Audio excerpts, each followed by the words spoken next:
Hey, how's it going? This is Josh and my co-host Josh, What's up?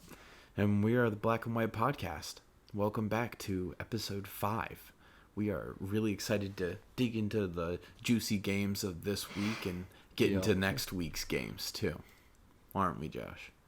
We sure are. It was a fun week of games. There was a lot of close games and a few fun ones.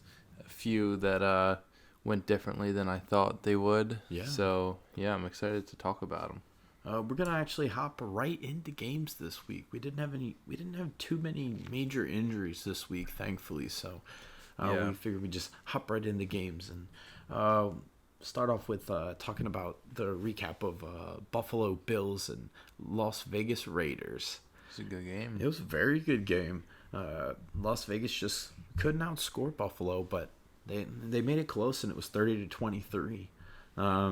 Josh Allen just continues to be at least consistent in 24-34 with 288 yards and 2 touchdowns, and he looks like he's the real deal. The Buffalo Bills Yeah. look like they could definitely win the AFC East this year.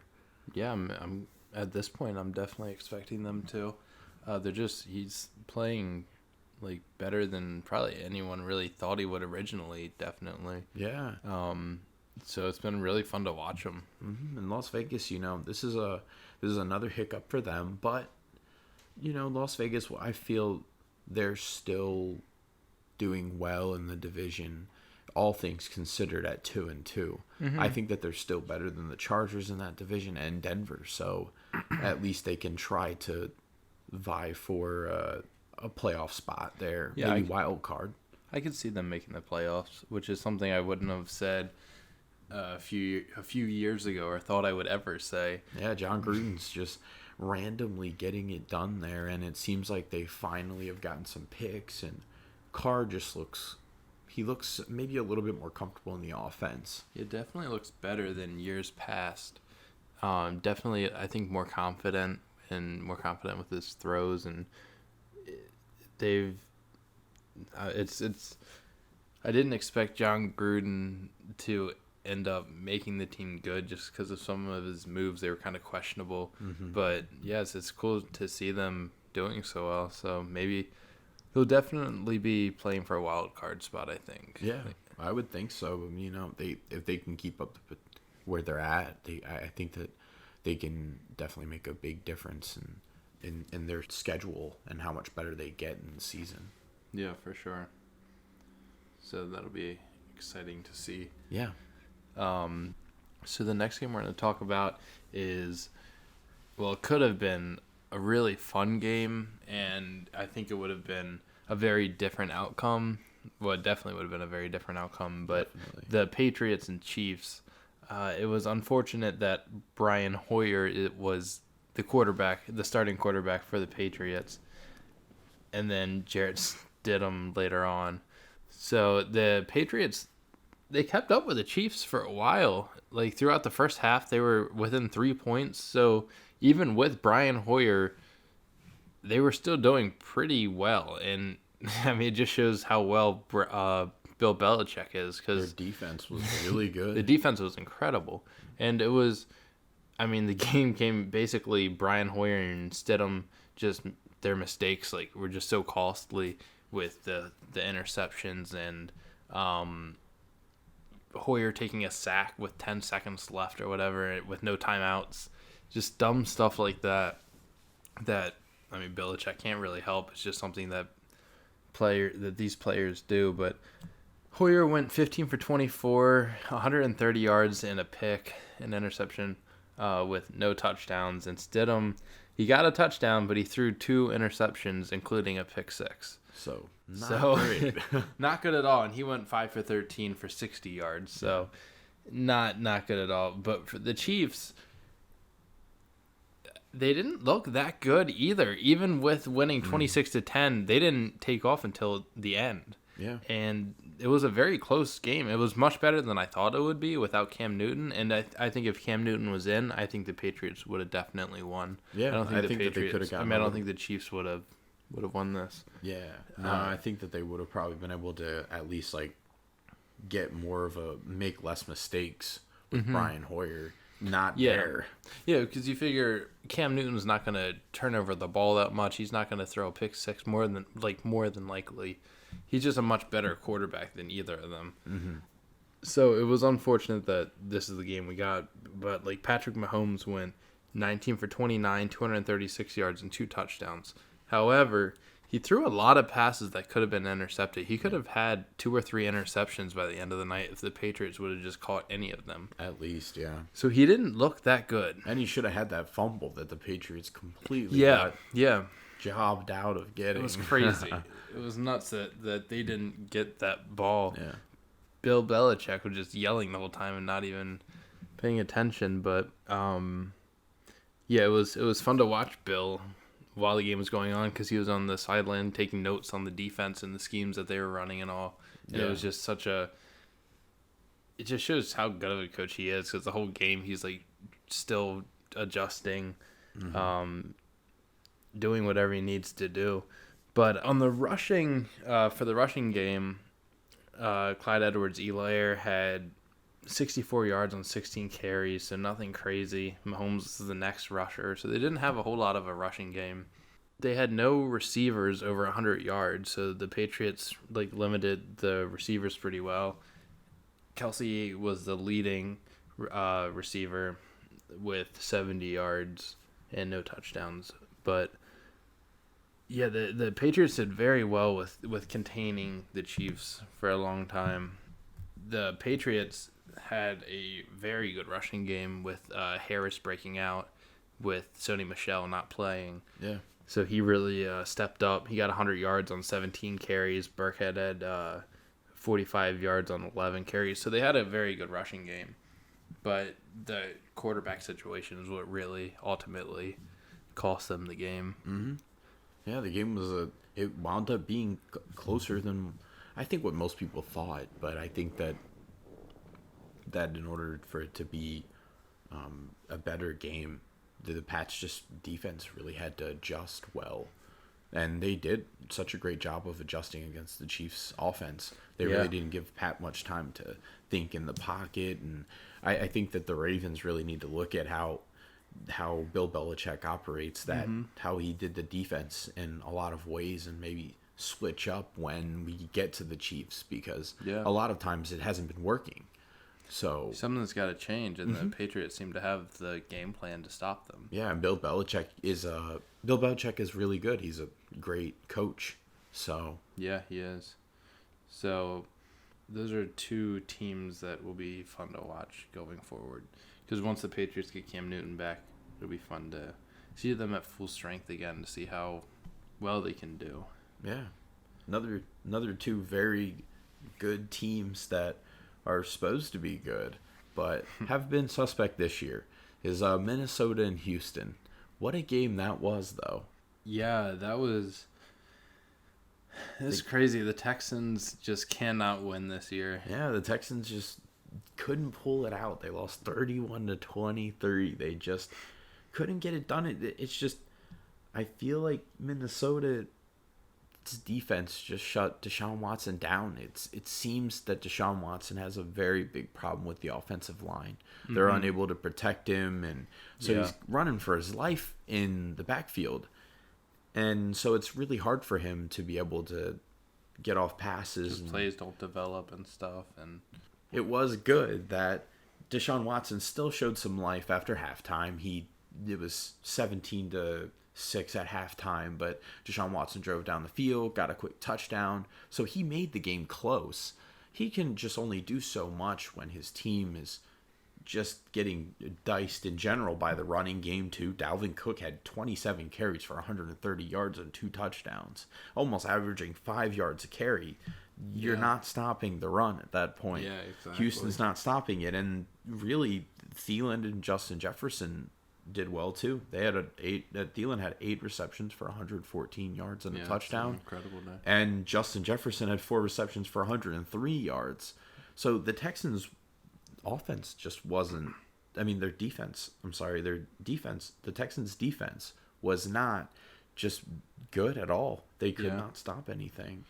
It's a big step down from what we're used to seeing with the Texans defense, especially when J.J. Watt is healthy, because I feel like when he's healthy, they're usually good, and once he gets injured, that's when they kind of falter. But this year, they're just not good at all. Yeah, they haven't gotten any help from David Johnson either. David Johnson had 16 carries for 63 yards.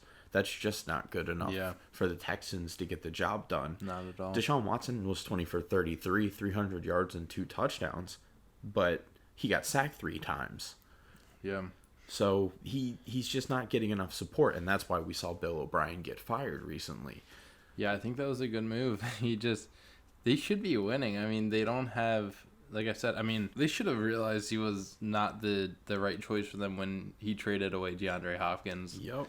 That was just insane. Decision. Yeah, because David Johnson did not, or at least has not paid off.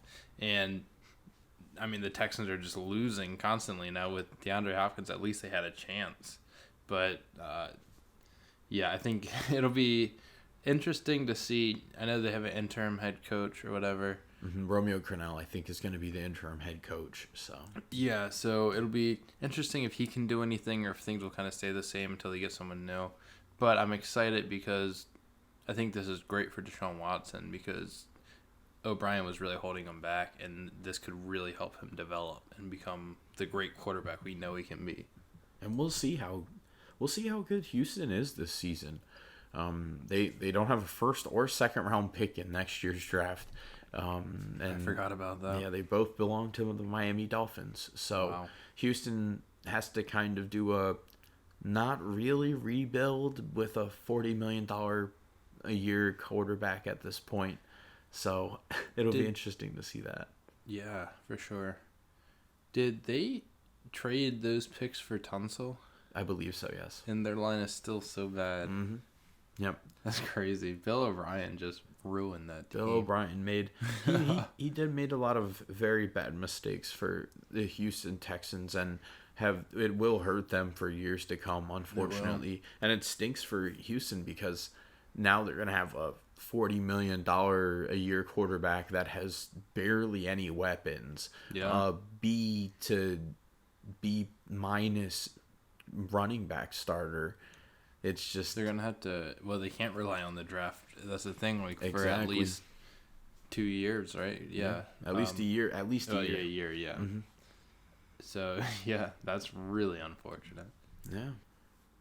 Well, the next game that we're gonna go into is between two very fun quarterbacks, Gardner Minshew and Joe Burrow. Mm-hmm. Fun teams. They're not great teams, but they're fun teams. By 1 and any 3, means, 1, not 2 very and good. 1. Yeah, and the Bengals 4th place in our division, but still they're building. They're looking better, or they have a lot of potential. You see the progression from them. Exactly, and I think the same with the Jaguars. I think if they make the right moves, if they draft right, they could be pretty good too. Because you can just develop Gardner Minshew. And Gardner Minshew went 27 for 40, 351 yards, 2 touchdowns and an interception. So not bad at all. Not bad. James Robinson went for 75 yards on 17 carries. He averaged 4.4 yards a carry and added 32 more yards on 4 receptions. So not bad. And then DJ Chark was back, and he got 95 yards on 8 receptions and 2 touchdowns. Had a great night. He makes a big addition to their offense. Really does. Yeah, and you can really tell when he wasn't in. Mm-hmm. And then LaVisca Chenault Jr., he had another 86 yards on 5 receptions. He averaged 17.2 yards a catch. So Wow. crazy. And then on the Bengals, Joe Burrow, 25 for 36, 300 yards, a touchdown and interception. Pretty good. Not great, but like pretty good. And then Joe Mixon added, he just went off. Oh, he did. He went off. He added 151 yards on 25 carries, averaging 6 yards a carry and 2 touchdowns. So he had a night. It was great for him. He added another 30 yards and got another receiving touchdown. So he had 3 touchdowns on the night. Just went killed it. off. It was crazy. So Tyler Boyd had a decent night, 90 yards on 7 receptions. T. Higgins stepped up and had 77 yards on 4 receptions. Someone I just picked up in fantasy because I was actually excited about him.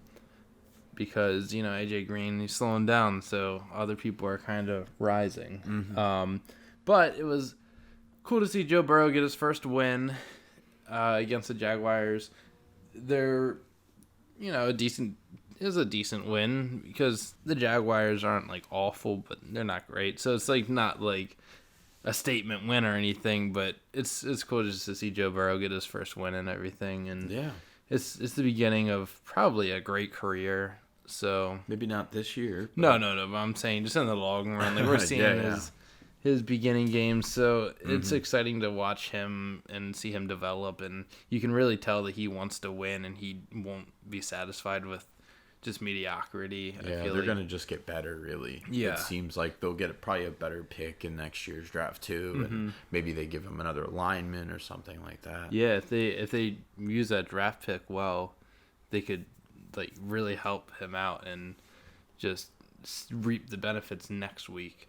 And, next year. Reap the benefits next year. And it'll be fun to watch them. It's exciting because I think our division's getting pretty good again, and it's going to be fun to watch our division games in the upcoming years. Yeah, it should be a really good division that we're about to get into the divisional games, but, Yeah. Speaking of divisional games, we're going to go into next week's games and start talking about Indianapolis and in Cleveland next week. That's going to be a good game. Both teams are coming off wins. Indianapolis seems like they're coming in under the radar. Seems like as an underdog team, kind of, but with an older quarterback in Phillip Rivers, and but they still have a really good core. They have a very good defense, and Cleveland is coming off of probably one of their better wins and really their franchise history. It seems like with the amount of rushing yards they had and how well they played, and they showed a lot of really, I would say, I'm not really too surprised from what I saw from the Browns. I don't think that anyone should be surprised by the Browns. They have one of the best lines in the league. They have some of the best receivers, 2 of the best running backs. Unfortunately, now one injury we did want to report was Nick Chubb is out for about 6 weeks with an MCL sprain. Yeah, it's really a bummer. Still, though, they have Kareem Hunt there, so Cleveland has no real reason to be bad. They have 2 tight ends deep now, just because Njoku's out for a while, but they have a good team. They really do. They should be as good as they're playing. I do see Cleveland winning this game. I think. Do you? I think I do too. I don't know. I just think it depends how. I'm sorry. No, go ahead. I just think it just depends for me how good Indianapolis' defense is. I think if Indianapolis' defense can really get pressure on Baker Mayfield, because we didn't see Dallas' defense is by no means elite. No, they have a lot of injuries. They don't. I wouldn't say they got much pressure to Baker Mayfield, so he had a decent amount of time to throw. But Baker Mayfield was good in that game. I won't take the game away from him. He still wasn't bad in the game. But I just don't see Indianapolis' defense giving him as much time as Dallas would. Yeah, that's the thing. Dallas' defense isn't great, so Baker had a day, and the Browns did. And the biggest thing with them, I feel like, is can they stay consistently good? Because you'll have these breakout games. I feel like every year they'll win. And you're like, all right, are they going to be good this year? And then they just end up being bad again. So I'm hoping, in quotes, hoping that they'll stay more consistent. But I don't know. They certainly, like you said, they have the talent. There's no reason that they shouldn't be this good because they have some great receiving core, great running backs. Baker, who's, their shouldn't be offense is bad. stacked, So, yeah. They don't have they really have no excuse to be poor. It just comes down to if they can stay consistent and keep going at it because, they just showed their played up to their potential against Dallas, and it just, can you keep that up? No, I do see Cleveland winning the game. I think the game will be close, and I could see the game being more of a defensive game. I don't think that Baker Mayfield is going to be as good as he was against Dallas's defense, and I don't see Phillip Rivers being insanely good against Cleveland's defense. So I could see it being a lower scoring game, but I think Cleveland could come out with the win. Yeah, I think they could definitely win that. But I agree that I think it'll be a somewhat close game as well. Yeah. The next game we're going to talk about is the Bills-Titans. We have Josh Allen going up against Ryan Tannehill. We've seen how good the Bills are. We've seen how good the Titans are. However, the Titans have had a week off because of COVID and whatnot, so they're basically coming off a bye. So it's a very early bye. But last we saw Tannehill, he threw for 321 yards and an interception. Didn't have a touchdown, but Derrick Henry had 119 yards and 2 touchdowns in that game. So they'll be looking to continue that against the Bills. However, the Bills are a very good team, so I don't know if they'll be able to play as well. I think the Bills will win this. I just think they're such a good... Josh Allen is just so good, and I just don't really see the Titans stopping him in that team. No, I think that the Bills and Titans are both good teams, but I think that in order for the Titans to really prove that they are one of the elite teams, I think that they need to beat the Bills. But I think that the Bills probably need to beat the Titans just the same way, because they're both in the middle tier of teams that are looking to be elite and looking to play for Super Bowls. And yeah, and neither one has lost a game yet, so this is going to take another undefeated team. And the Bills are really great in the air.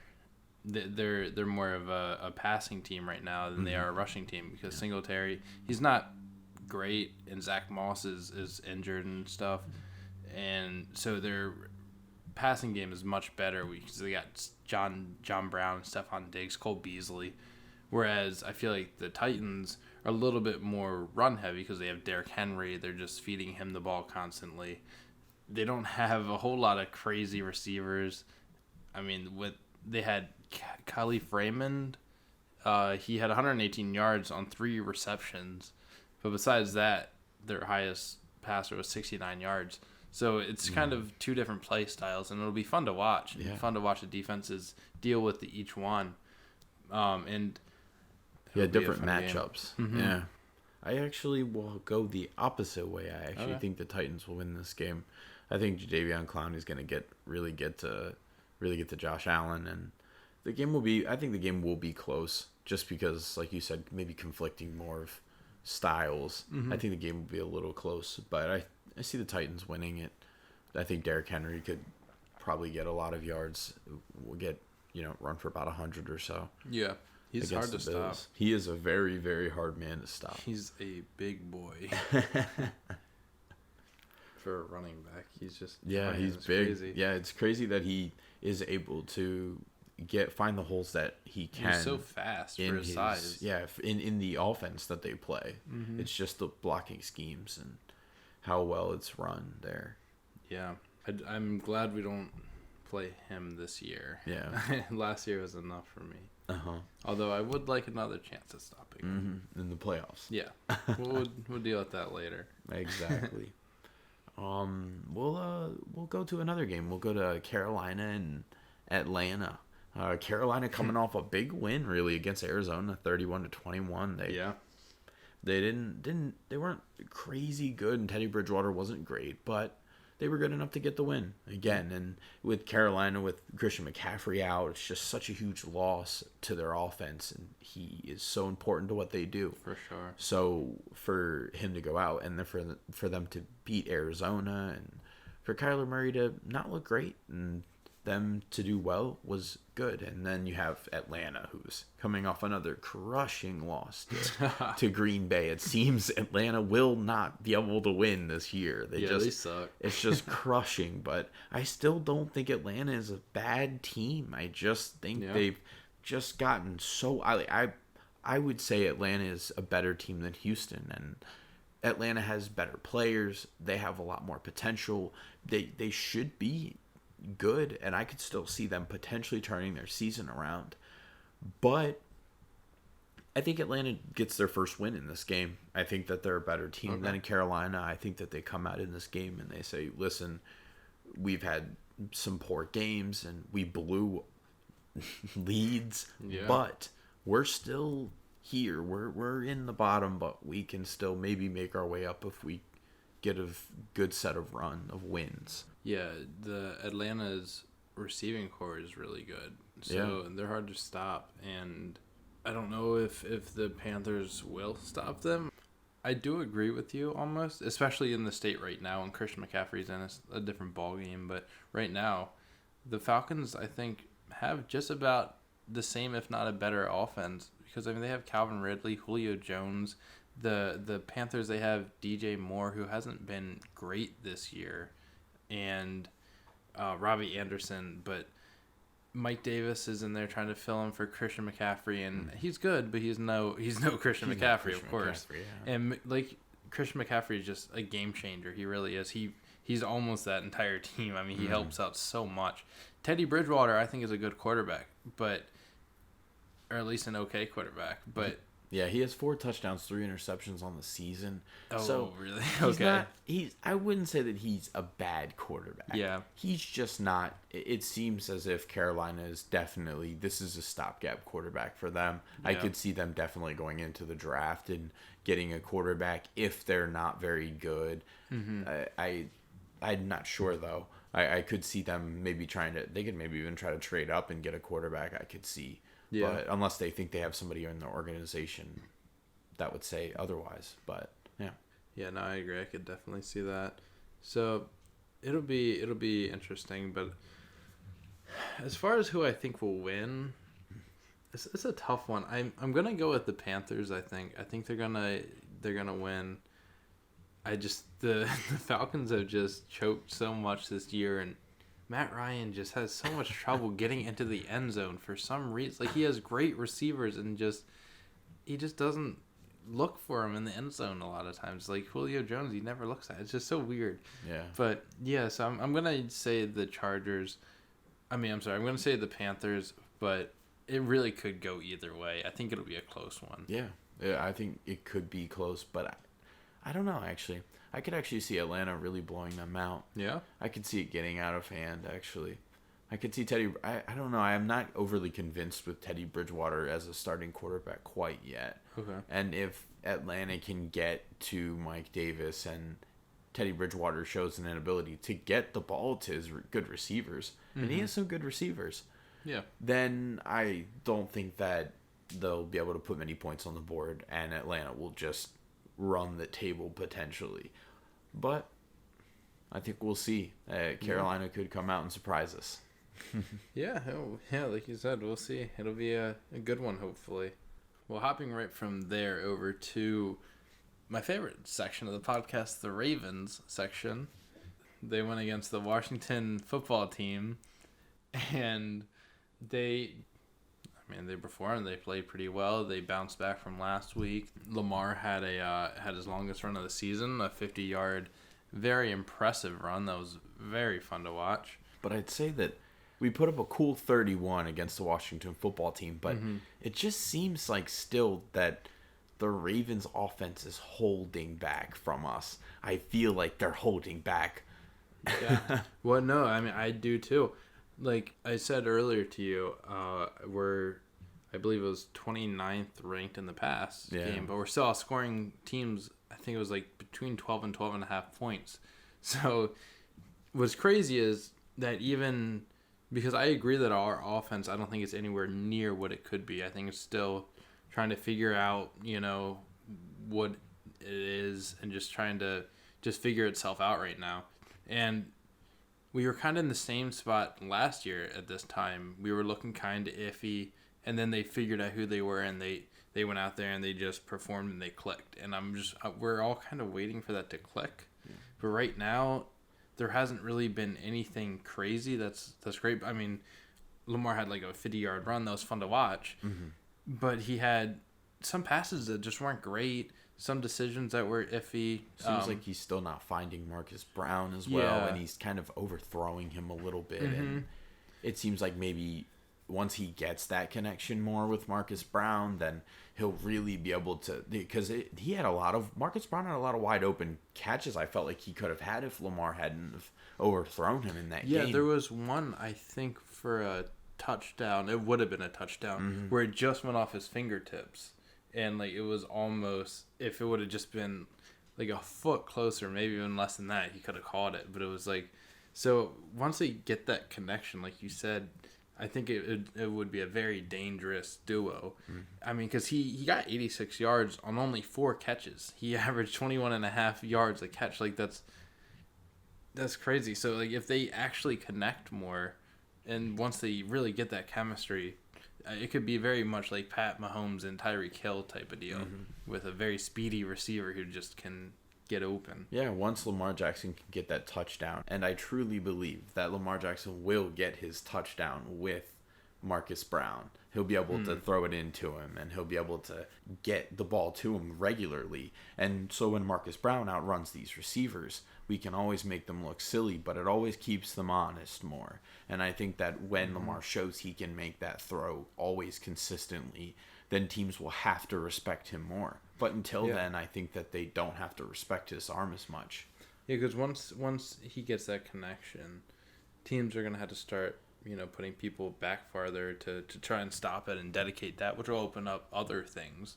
So it's something that, and I feel like once we connect, it's going to be pretty crazy because it's going to be a lot of cool throws, like, and catches until teams can really stop it. But I could definitely see him. I mean, it's only his second year, so he's still developing, and so is Lamar. They're kind of developing together. There was no preseason this year, so it makes sense that they haven't quite found it just yet.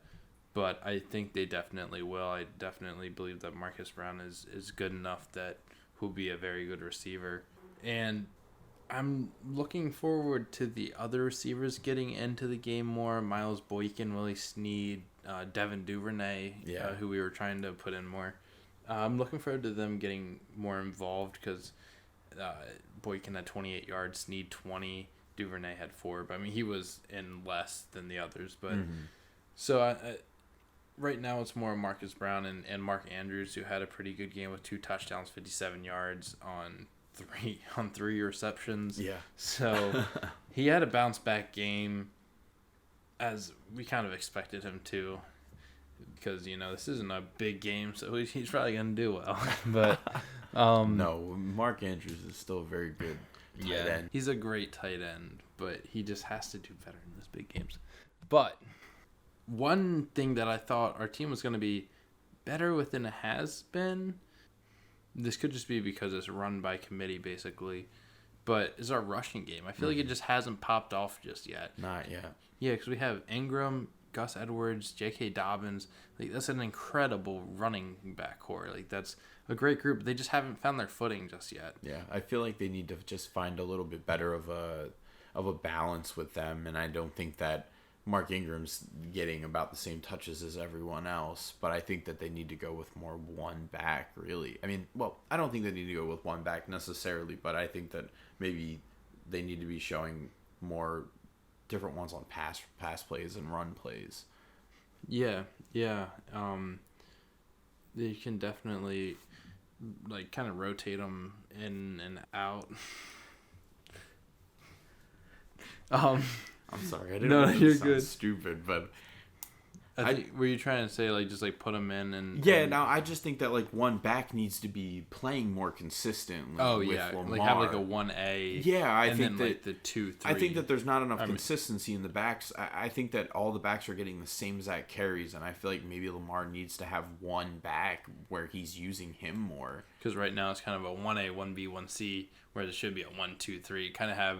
like Mark Ingram in there, have him in for the majority amount of time, and then kind of rotate and just slowly work in the second and third backs. But I do agree with that because I mean last year we saw that Ingram just went off and he was like the primary back. Yeah, and it's just easier I feel like for a running back to really develop and flourish when he's just the number one guy rather than when he's playing for a play and then he's out, then he's back in and just kind of not. When he's only playing maybe like 30% of the game or so. So, yeah, I do definitely agree with that. So and also I think our line needs to improve. That's another thing Definitely big that's time. really hurting it. That and the passing game. It's hurting just because Lamar's having to scramble. Lamar doesn't have great numbers this year, but he hasn't had a whole lot of help with the line and I mean, Ronnie really with the Stanley being receivers injured too. dropping balls. But yeah, with Ronnie Stanley getting injured, so right now our line isn't great, and it's hard to play well when your line isn't protecting you. There's just not much you can do. Yeah. And even with this line, we're still, outscoring opponents as much as we are. Mm-hmm. So it's almost, if I was another team, I'd almost be kind of scared of the Ravens right now, just because they're playing so well while they're also not playing well. It seems like we're playing almost mediocre on offense. I And- don't mean to be overly critical of the Ravens, but it seems like we're playing almost near mediocre on offense at times. I think that Lamar is just leaving so much on the field. Yeah. And it still seemed like that in every game this year. It seems like he's leaving so many points on the field where we could be putting up touchdowns instead of field goals, or we could be extending drives if receivers would make catches or if Lamar wouldn't overthrow a receiver. It just seems like we have so much more potential to do better. Yeah, no, I definitely agree. That being said, though, what do you think about this upcoming matchup with Cincinnati? I think we're gonna win. I think Joe Burrow. The thing is, our defense right now, like our offense, is not all that it can be. It's playing pretty well. It is, but at the same time, it's kind of bending but not breaking at times. And I just feel like we need to tighten up because we're still allowing some big plays. I mean, last week, our defense allowed Terry McLaurin to get 118 yards on 10 receptions, and then Antonio Gibson had 82 yards on 4 receptions. So we're still not playing the lockdown defense that we thought we would be this year like we did last year. Marlon Humphrey's still playing spectacularly, still forcing fumbles. And Patrick Queen? And Patrick Queen, he had that crazy 11 total tackles. Yeah, he had that crazy. What was it? Was it on fourth down? Yeah, where he it just was forearmed the man. It was nuts. Just stopped him in his tracks. It was awesome. He's a beast. He really showed his potential there and kind of just excited maybe people who didn't quite realize how good he can be. Yeah. So it was fun watching him. He bounced back from last week. He played a lot better, and I think that the Bengals, I think I could see Joe Burrow throwing on us some and Joe Mixon giving us a little bit of trouble. But I think that in the end, I mean, we'll be fine. I don't think it's going to be crazy. Like, they're going to score a lot of points on us. I just think that they're going to kind of move the ball more than we would like. But I still think we're going to probably win by double digits. I mean, we'll definitely win by double digits, I think. Whether it's 10 or 20 points, I don't know. The Ravens are just, the average is 12 points. They're outscoring. I could see it's a division game, so, but I could still, we'll definitely win by double digits is my prediction. It would just all depend on how much they can get to Lamar Jackson. Depends how healthy Ronnie Stanley is. If Ronnie Stanley's back, the Ravens will probably get the win. I don't think that the Ravens will allow themselves to lose this game. But I think the Bengals are a good team. The Bengals will be a good team. For sure. The Bengals have a long ways to go before they're considered a real contender for the playoffs. Yeah, they still have some building to do. But I think that the Ravens are just too good. So I think that the Ravens are going to come back home and they're really going to get some home cooking and win the game against Cincinnati. Yeah. I would be kind of surprised if they lost this just because it's a division game that they want to win because it matters in the end. And I just think we're better. I mean, I think we're definitely a better team, but it will be fun to watch Joe Burrow just play against us just because it'll be a matchup that we'll see a lot in the future. So this is like the first time. So it's kind of exciting just for that part. But I think we're going to be better in Ronnie Stanley's, and that changes a lot because he instantly improves that line. Oh, an incredible amount. He's much better. Yeah, so if he's in, that's a huge factor, and that would make me much more comfortable with saying that we're going to win. Handily. Yeah. So, from the Ravens to fantasy. There were not a whole lot of injuries. There were some, but not many. Mm-hmm. So the waiver wire isn't as It's not crazy very this much. year. I mean, this week, yeah. There's a few people that in our league haven't been picked up that I'm kind of watching, but they don't really convince me enough to pick them up just yet. They've had a few good weeks, but they're kind of inconsistent. So there's just like a few people that I've had my eye on, but like I said, I just don't know if they're worth picking up just yet, especially for a waiver choice, because especially with all these injuries, a big injury could happen, and then instantly a player is just worth so much, like so valuable, like their backup or whatever. So this week it's I think a little bit slower. Mm-hmm. There's definitely some people, but they're more like stash or flex. Yeah, there's a little bit lower amount of fantasy people that are available for pickup this week, but we have maybe one or two backup players. But yeah, Sammy Watkins, he like last week he had 6 points, so it's like he was someone that he's one of those players that I'm looking at, but I'm like, he's just not consistent enough for me to add yet. Yeah. I want to, but he's just not getting enough. And another player who's rostered in 50% of leagues, Hunter Renfrow, with Ruggs out. He's a good player, but he's more of a temporary fix because I don't know how great he'll be once Ruggs comes back. Yeah. So it's kind of, I don't know if I need him right now, so I don't really want just a short-term person. And there's like a lot of people like that because there's a lot of injuries where the players are starting to come back. They got injured in that big week of injuries. So players are starting to come back, and some of these players have like maybe like another week or 2 or 3 of like relevance. So you kind of have to weigh how important is your waiver with just the short-term fix. yeah, but if even they're gonna with win, Mike Davis, Mike Davis with Carolina, eventually his fantasy relevancy will be up once Christian McCaffrey comes back. yeah, for So- sure, exactly. So it's like if you think that they can genuinely help your team to win, then sure, it's worth it. But at this point in the season, I just don't really see any players in our league that's available who's worth a pick. One player that if you wanted a receiver with some consistency, with a low floor but like a decent possible stealing, Cole Beasley is a decent receiver who's still available, or who's only rostered in 27.9%. He's posting decent flex numbers, and if he gets a touchdown, I mean, that almost goes up to like 18 points.